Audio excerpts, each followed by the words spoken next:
Halo, Assalamualaikum warahmatullahi wabarakatuh. Welcome back again with me, Jejak Surudi, menjejakkan langkah penuh inspirasi. Halo teman-teman, apa kabarnya? Semoga kabar teman-teman selalu sehat, dilancarkan urusannya, dan dimudahkan rezekinya oleh Allah Subhanahu wa Ta'ala. Amin ya Rabbal 'Alamin. Saya juga mengucapkan terima kasih kepada teman-teman yang sudah klik like, komen, dan subscribe untuk mendukung channel ini, sehingga saya dapat terus memberikan update informasi mengenai pembangunan jalan tol di Indonesia. Di channel ini saya akan terus mengupdate progres pembangunan jalan tol yang ada di Indonesia. Dan sumber berita yang saya dapatkan itu teman-teman berasal dari berita yang dirilis di media-media online. Bisa detik.com, kompas.com, dan yang lain-lain. Teman-teman, pada konten sebelumnya setelah mengupdate mengenai berita pembangunan jalan tol Jogja Kulon Progo mengenai telah diterbitkannya izin IPL atau izin penetapan lokasi. Dengan adanya izin IPL ini berarti nextnya sudah akan mulai masuk ke tahapan pembebasan lahan. Nah, lalu progresnya setelah penetapan izin IPL itu seperti apa? Saya telah mendapatkan beritanya dari tribunjogja.com mengenai update terbaru untuk pembangunan jalan tol Jogja Kulon Progo ya setelah diterbitkannya izin IPL. Beritanya seperti apa? Saya bacakan, kita simak, kita ulas bareng-bareng. Proyek tol Jogja Bandara Yogyakarta International Airport segera memasuki babak baru sebab izin penetapan lokasi atau IPL sudah diterbitkan. Ini sudah kita ketahui bersama ya guys.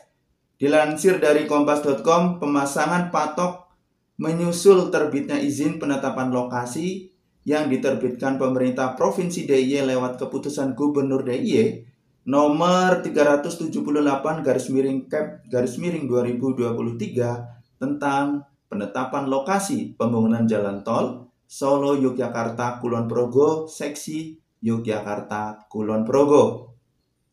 Pematokan dimulai dari wilayah Kalurahan Bangun Cipto, Kapanewon, Sentolo. Jadi ini pematokannya dimulai dari wilayah Kalurahan Bangun Cipto, Kapanewon, Sentolo. Rencana pemasangan patok diberitahukan melalui surat pemberitahuan pejabat pembuat komitmen PPK pembangunan jalan tol. Pemasangan patok akan dilakukan di dusun-dusun terdampak yakni Padukuhan Ploso, Bantarjo, Banaran Lor, dan Banaran Kidul. Selain itu, Padukuhan Bantar Kulon juga terkena pembangunan exit tol. Kita lanjut guys. Sekitar 530 bidang tanah warga di Bangun Cipto ini tergusur pembangunan tol, termasuk diantaranya 1 makam dan 2 masjid. Meski rencana pemasangan patok dijadwalkan mulai Jumat, namun ternyata urung dilakukan. Pematokan akan mulai dilakukan Sabtu 25 November 2023. Jadi ini sekarang saya buat video ini tanggal 30 ya. Berarti ini proses kemungkinan masih terus berjalan.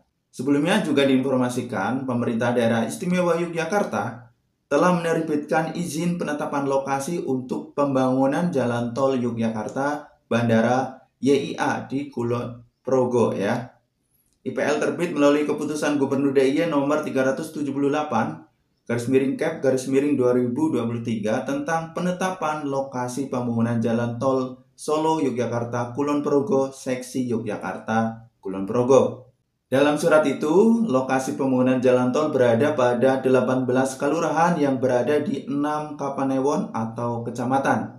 IPL sudah terbit, pembangunan jalan tol akan melewati 18 kelurahan di Kulon Progo, kata Kepala Bidang Bina Marga Dinas Pekerjaan Umum, Perumahan dan Kawasan Permukiman Kulon Progo, Agustinus Nur Cahyo Budi Wibowo, Kamis 23 November 2023.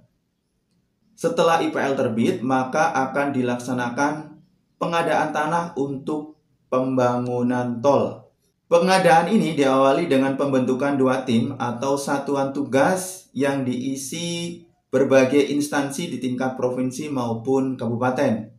Satgas nantinya akan melakukan pengukuran, mematok, mencatat bangunan dan tanaman yang tumbuh di lahan terdampak. Selanjutnya, hasil pencatatan ini akan diserahkan ke appraisal yang menilai nominal ganti rugi warga terdampak. Saatnya nanti, warga terdampak akan menerima ganti rugi pembebasan lahan. Pemerintah Kulon Progo nanti akan dilibatkan untuk prosesnya, kata Nur Cahyo di ruang kerjanya. Dalam IPL, lokasi tol akan melintasi 18 kelurahan, yakni mulai dari Bangun Cipto dan Kali Agung di Kapanewon Sentolo, kemudian Donomulyo di Nanggulan, dan Wates di Kapanewon Wates. Tol akan melalui Kapanewon Pengasih, yakni di Kelurahan Pengasih, Sendang Sari, dan Karangsari.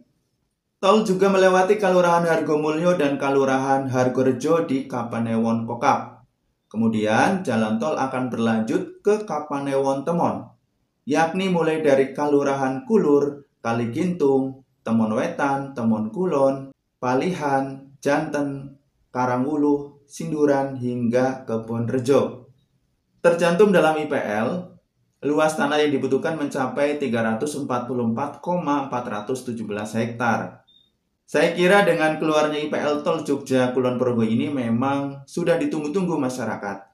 Ini menunjukkan telah selesai tahap persiapan pengadaan tanah, kata Nur Cahyo. Setelah pengadaan tanah, nanti maka jalan tol akan mulai tahap pembangunan. Sementara itu, sejumlah warga terdampak rupanya telah menyiapkan diri menghadapi kehadiran pembangunan tol. Salah satunya di Temon Kulon yang terdampak 350 bidang tanah.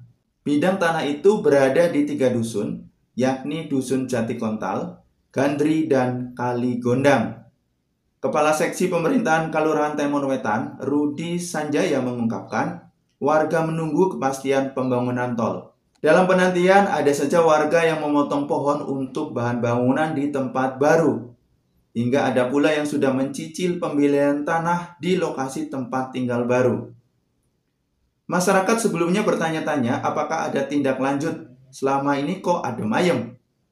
Kami jawab menunggu IPL. Sekarang kami sampaikan ke warga, penlok penetapan lokasi sudah diketok. Sekarang menunggu dari BPN untuk mengukur ulang lokasi yang terkena, kata Rudi. Ya, ini berita terbaru mengenai update pembangunan jalan tol Jogja Kulon Progo. Tentunya ini sudah semakin fix ya teman-teman mengenai pembangunan jalan tol. Saat ini setelah IPL terbit, proses selanjutnya adalah pematokan ya, sebelum nanti masuk ke tahapan appraisal. Semoga segala sesuatunya lancar, tidak ada halangan, sehingga nanti pembangunan jalan tol Jogja Kulon Progo segera masuk tahapan pembangunan. Oke guys, jadi inilah update terbaru mengenai pembangunan jalan tol Jogja Kulon Progo. Semoga bisa memberikan informasi kepada teman-teman semuanya. Sampai ketemu lagi di konten berikutnya. Bye-bye. Wassalamualaikum warahmatullahi wabarakatuh.